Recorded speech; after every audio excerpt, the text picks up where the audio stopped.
This is Cody's Bait and Tackle, Warsaw, Missouri. Going to get a little bit of a fishing report here coming into September.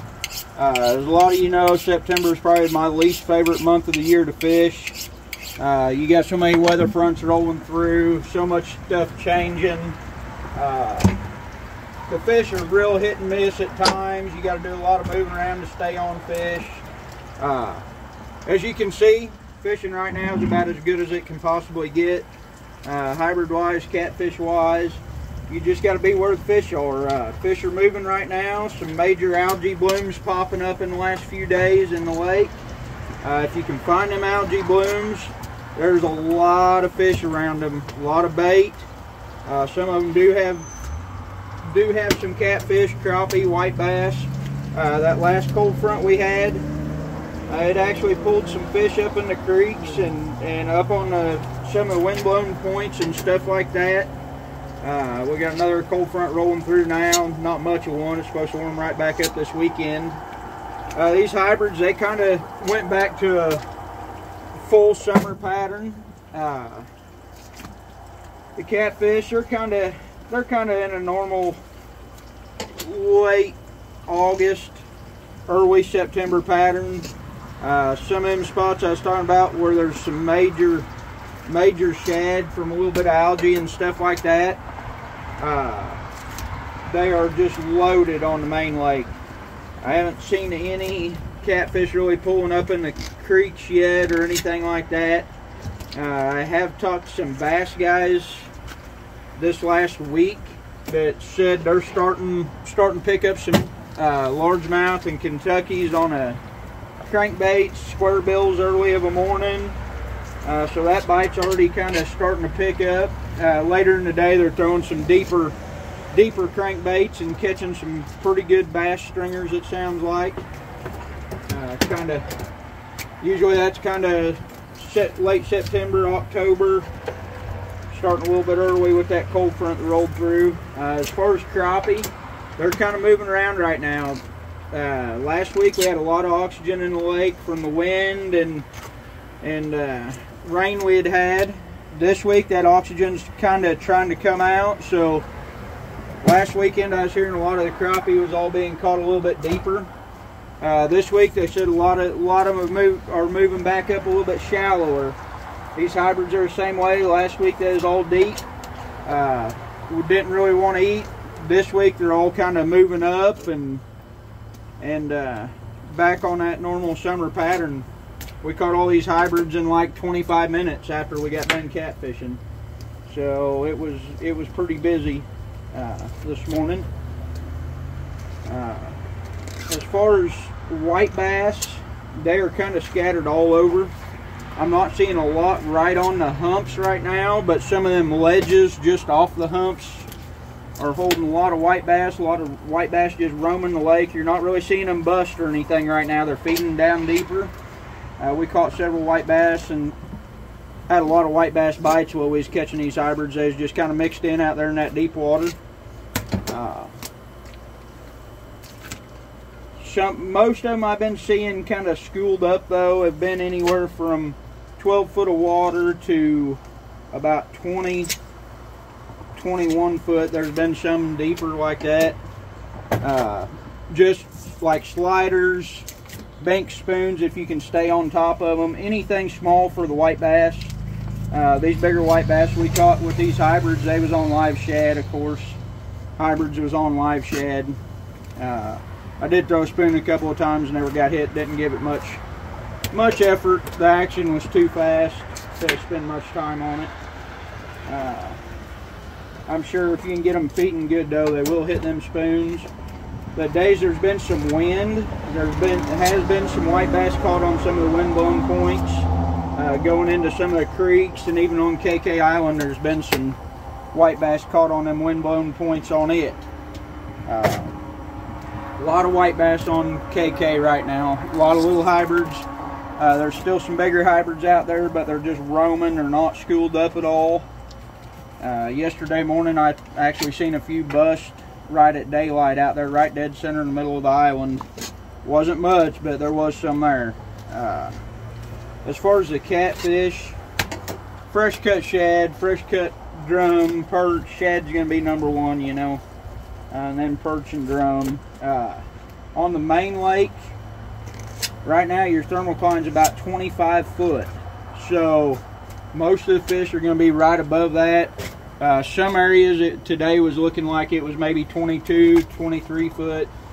Most of these catfish we caught was all about 18 to 21 foot deep. That was kind of right there above that thermocline is where most of your blue cat are going to be. Some of you have heard me talk before about that thermocline kind of being like a pie wedge as you go up the lake. Right now, this is the time of year, some areas you'll see it, some areas you won't, some areas it'll be thicker. That's kind of what decides on where them fish are going to bite at. If it's moving around a lot, fish are low on oxygen in areas, they're not going to be near as active. That's one reason why this time of year I try to stay in the main lake a lot more. It's kind of more consistent.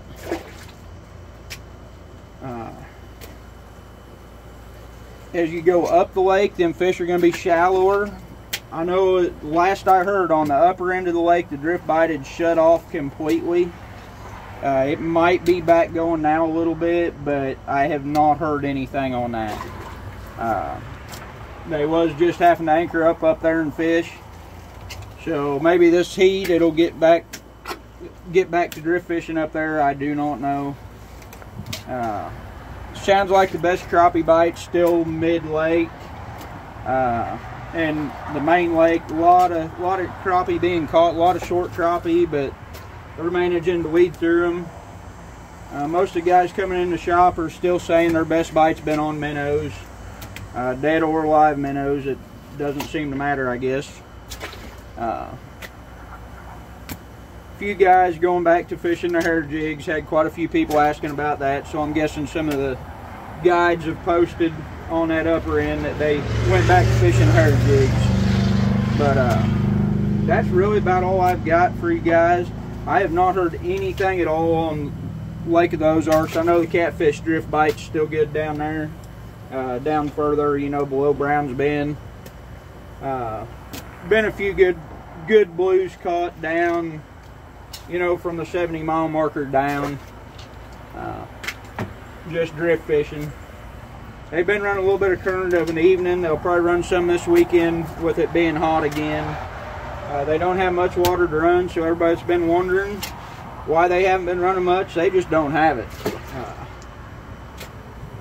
Which sometimes that can be good. September is one month that I've done really good below Truman Dam on big fish. September and October with no water running at all. If that water's off long enough, them fish have to get out and move around and look for food. So as long as that thermocline's not way up high, them fish will be on bottom feeding down there. I heard of some big blues coming out at nighttime below the dam last week. I've not heard anything this week, but there hasn't been hardly anybody fishing this week down there that I've heard of. So it'd be a good time to get out and give it a try. Normally September, October, you start picking up a few of them flathead feeding up for winter. Live bait, you know, be good down there this time of year as long as you can keep it alive. If you're throwing out live bait and it's dead pretty quick, that thermocline's pretty thick down there. Then you just want to bobber fish. Put your bait on a casting cork, you know, set it 15-20 foot deep down there. Just let your bait float around down there. If there ain't no current, it's just going to stay out there in front of you. It won't be washing down. So we catch a lot of fish, used to catch a lot of fish down there doing that. Some of you guys probably remember when we used to run remote control boats down there. We almost always fished them suspended on a 2-liter pop bottle. Set a lot of them 15 to 25 foot deep out there, you know, in 30-35 foot of water. And that's really about it. I've not heard of anything good on crappie or white bass down below the dam. Still heard of a few hybrids coming out right there at daylight, and that has been it on them. I'm sure there's a few crappie coming out right at daylight too, or maybe even after dark, but not much to speak of. So that's about all I've got for you guys. Appreciate you tuning in, and kind of trying to show. A lot of people would ask how I clean these hybrids. Kind of trying to show here a little bit if you can see it.